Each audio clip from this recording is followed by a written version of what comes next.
he just doesn't stop. It's like he doesn't get tired. He's like sideball. Come on! That's not going to do that! Come on! Let you finish him, George! The expectations of being the first guy from Middlesbrough to get into the UFC, that's starting to build with each fight.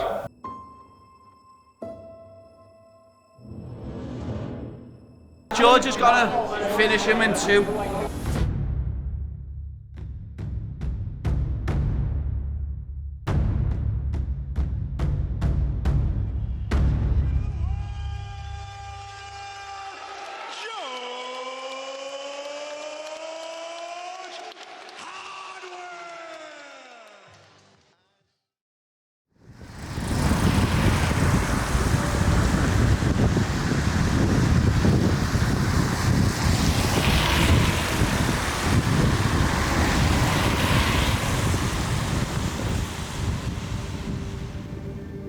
Middlesbrough, despite what a lot of people say about it, I believe it's a beautiful place in its own way, in its own weird characters, but it's kind of got two sides to it. Luckily, when I was growing up, I was just PlayStation 2 training, PlayStation 2 training.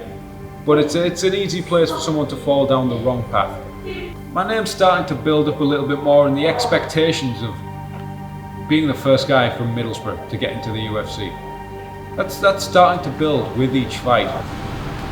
When the buzz goes, you go. Go!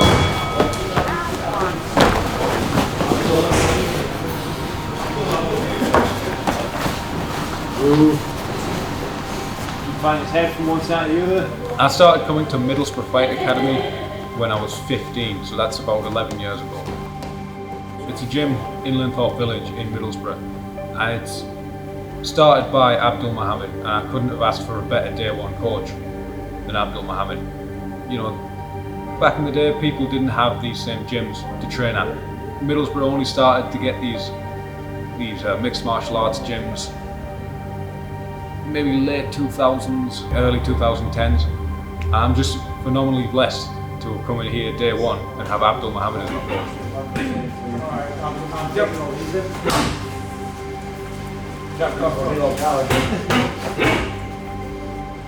This gym, from day one, what I like about it is that it's about producing fighters.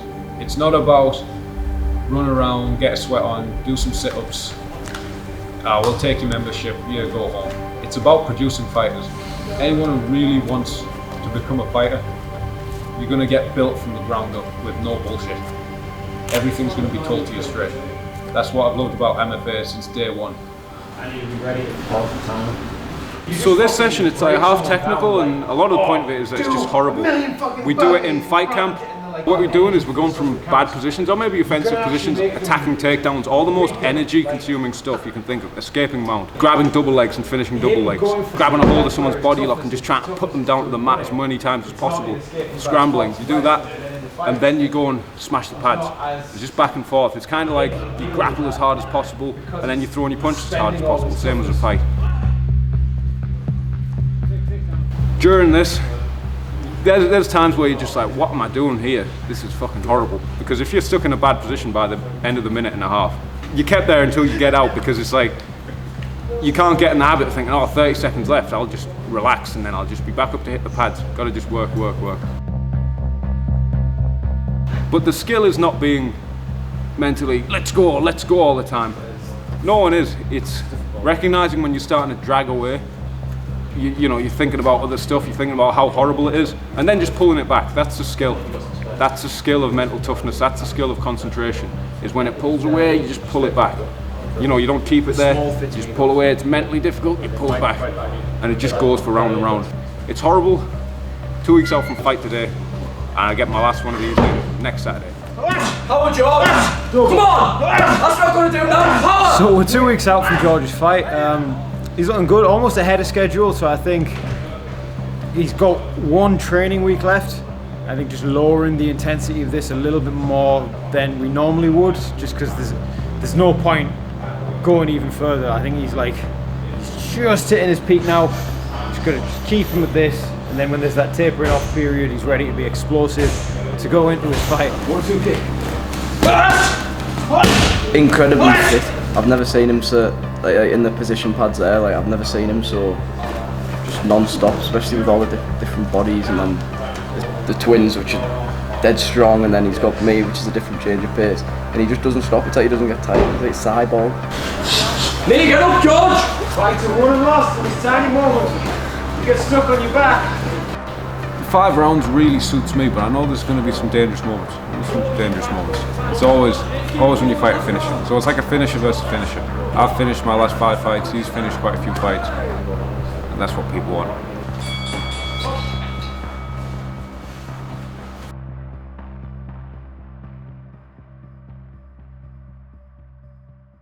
See, I haven't predicted body shots in the last few. They're just there. And maybe that's just a factor of the gloves. It's a thing people are using more in MMA. Everyone knows small gloves, you can get the knockout easier. Well, the pierce through the ribs easier as well. I'm never thinking body shot, body shot, body shot. I'm going to finish this guy with a body shot. It just whips out. So I never predict this is the body shot finish that's going to happen. But yeah, I fucking love body shots.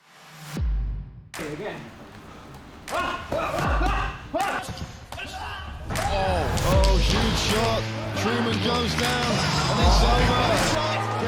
This is going to be over. It is over. Pan through the guard there. And he goes down! He goes down for the body shot! I've done rounds with a lot of different people from different organisations, Bellator, UFC, higher weight classes, but still, the most nervous round is if I just do fight spars with Harry. Lee, finish him, George! Finish him! Harry's just got this stubbornness, slightly dick-headed mentality, and it makes for really good rounds. How do I predict the fight going? Hopefully George gets dropped at least twice. Probably hope his like nose ends up like around here. Harry is an absolutely massive role in my fight preparations, and I couldn't perform the way at all without Harry helping me prepare. It's this odd dynamic where we're both like rivals and coaches of one another. We're so closely linked when we hold pads for each other. We can hold long, complex combinations for each other, different strikes for each other, and we don't even have to call them. We can just move a certain way or set our body a certain way, and we just have this link where we know each other. We're forced to spend a lot of time with one another because we've got the same job and passion, and we're in the gym, driving to different places, going to fight shows, going to this place, going to that place. We're very, very connected to one another. Like some people say we're as close as like twins, and some people think we're twins. We're not twins, we're just normal brothers. I don't think there's many in the entire sport of MMA, really, outside of other brothers that fight, that have that kind of closeness. So it was a nice chilled, easy trip over to Manchester. It was only like a 2 and a bit hour drive in the car. Very easy, not having to get on any trains, planes or anything like that. How I'm feeling right now, it's how anyone feels when they're about to start the cut. So they've depleted the carbs, they've not really drank any water for a while.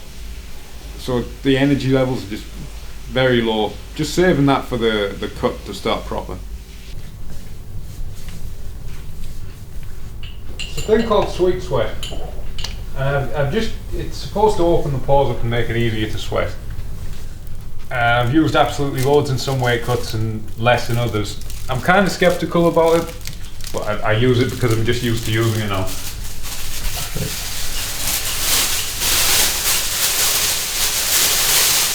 Oil in the emergency first aid sheet just to turn the bath into a sauna.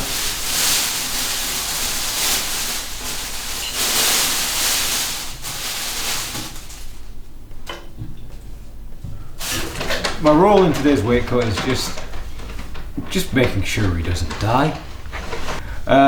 Just watching him as he's like getting in and out of the bath, looking at the timer, make sure he's not too uncomfortable, making sure he doesn't slip over. He doesn't have to do too much with the whole towel wrap thing, like he can just lie down and not have to focus on it. We'll do that for him. and then just keeping an eye on him. Yeah. Come on. Now I know I'm loving this shit right here. L-I-M-D.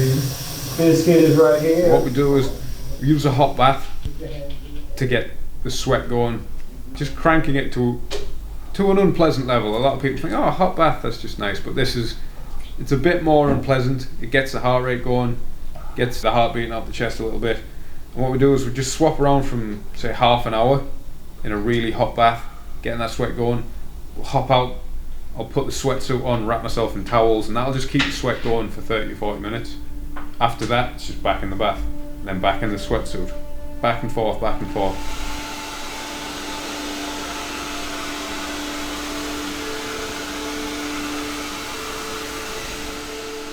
I'm warming his sweatsuit up for him because these can get a bit chilly, and you don't want to just like introduce something really cold to his skin while he's in this hot state. I don't want to cool him down at all. So just warm the sweatsuit up a little bit. Slap the other one. Turn the bath off. Turn the bath off, don't put the shower off.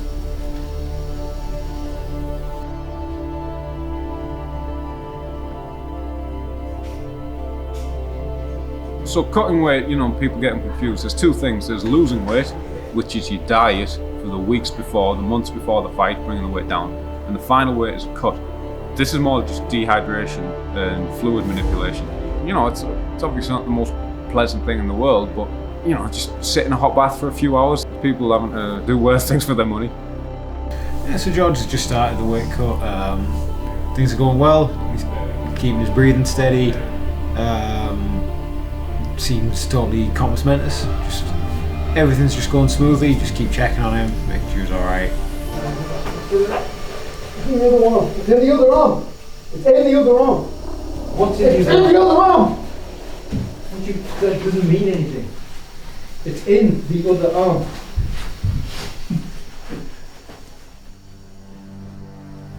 So there was a few things. One, I was trying to put the top onto my legs, and they kept saying, it's the bottom, it's the bottom. And I had no idea what that meant, and I just tried to force my legs into the hoodie. And then once I realised that, I was putting the hoodie on, the upper body over myself, but I managed to get my arms locked in, and I was pretty much folded in a straight jacket. And I didn't know how to articulate that at the time, whilst I was cutting weight. So I just shouted, it's in the wrong arm. Yeah, there was probably confusion for me because of the dehydration. I think the confusion for Harry and Leon is just because I was shouting it's in the wrong arm, and they had no idea what that meant. Confused Harry and Leon, and caused me much stress because I wanted to keep it as hot as possible. I didn't want to lose any heat before I put that sweatsuit on. Doesn't need to be any stress, okay? Doesn't add anything to the situation.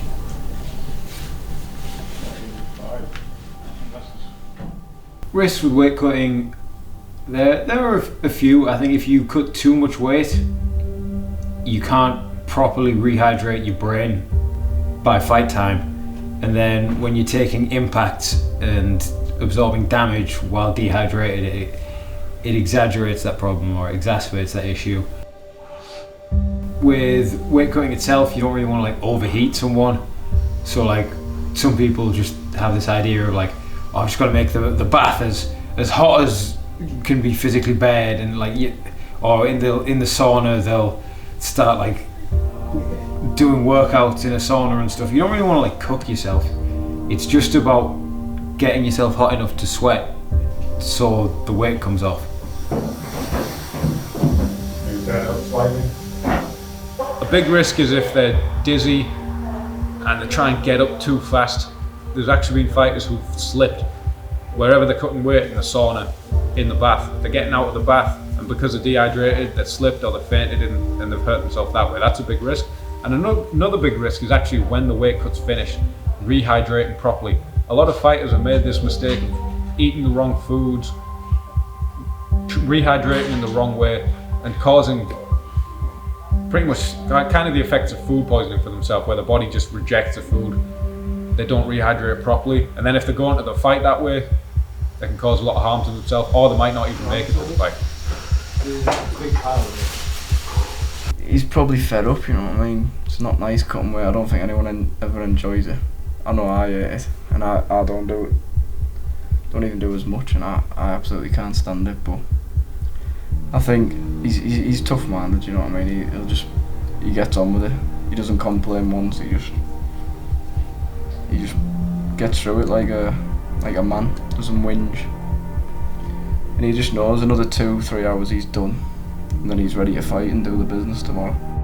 He probably won't be feeling great, but he kind of enjoys weight cutting a little bit. I don't think he'll be feeling terrible. It's a strange feeling.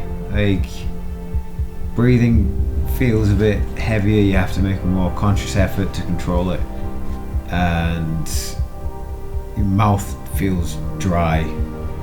Yeah, there's nothing overly pleasant about it, but you know, there are worse places to be.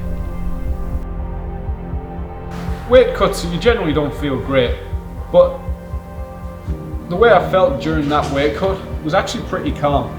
I find the fastest way to pass the time is you can have little chats and you can talk, but it's actually just to count your breaths. I'll count my breaths up to 150.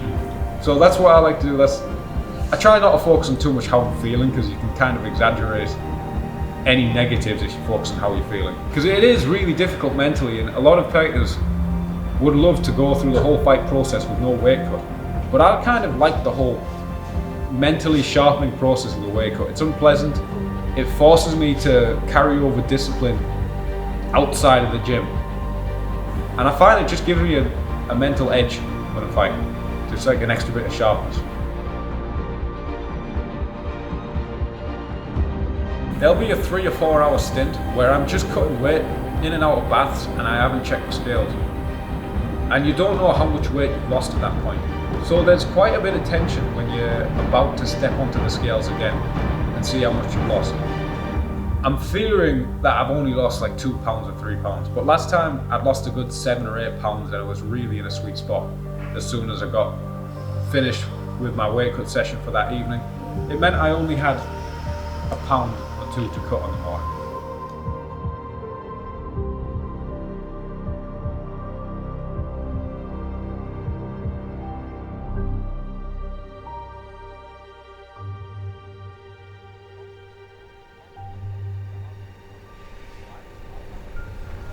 So normally when I arrive at the arena, I try and just keep simple thoughts about what I can do at that moment. Especially now being main event, I've been main event in my last 3 fights. I know it's a long time before I'm going to fight. So I don't want to mingle, I don't want to be too social, I don't want to find much stuff to do. I want to just chill out, relax, and do as little as possible. If I can find a place to sleep, that's the best for me.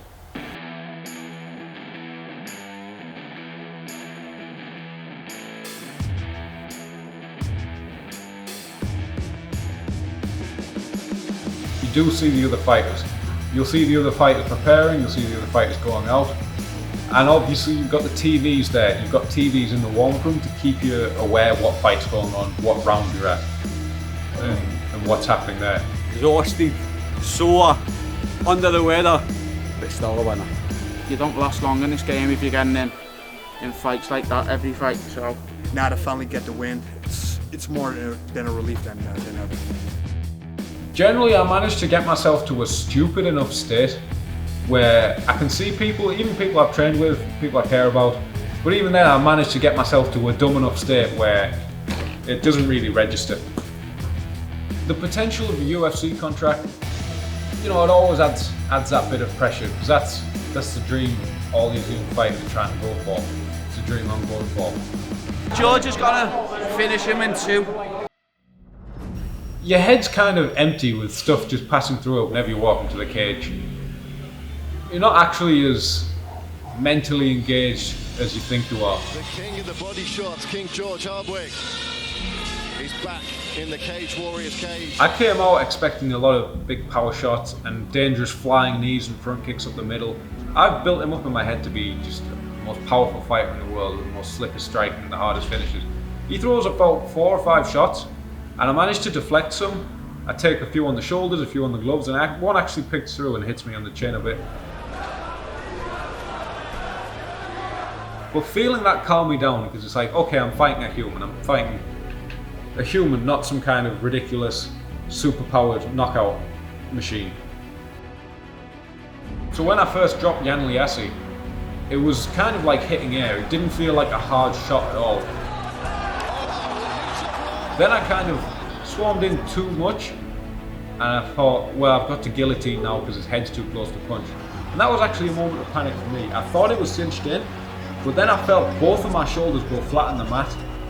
So that was when I put my feet on the mat, bridged him off, and got back to my feet, because I just wanted to chop him with punches, I vividly remember thinking in the fight, because I'd used a bit of energy going for that guillotine, bringing my breath in, I'm throwing these punches and I just start to think, I've got to breathe or else I'll get tired, and I go back to the basic level of breathing. For this fight, I felt incredibly well prepared physically. I've got lots of really good sparring and I've got lots of really good training. I felt fittest that I've ever felt.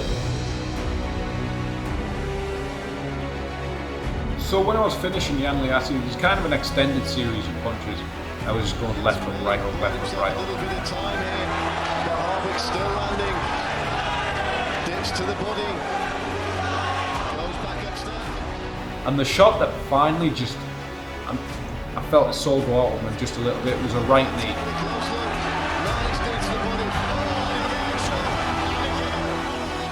I land and he's just stopped in front of me, which puts his chin on a block for me to land that left hook.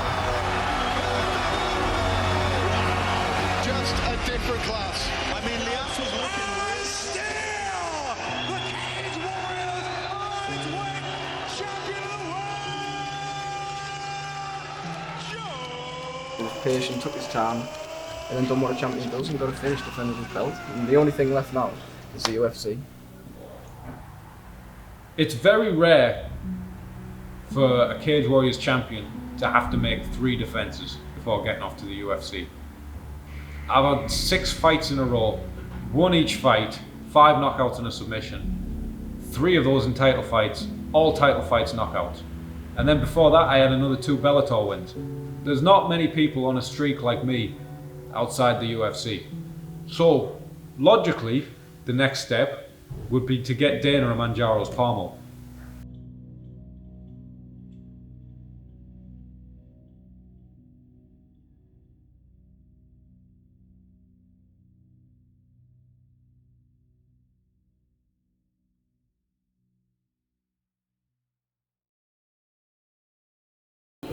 Great night of fights, lad, as always with Cage Warriors. Well evenly matched card.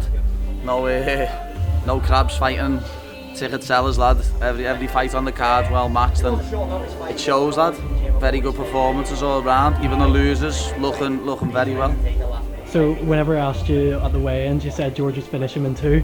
Oh yeah, he finished him in 1. You know what I mean? I'd never watched the other kid fight though. You know what I mean? Yeah, but as I say, George beat me. So nice.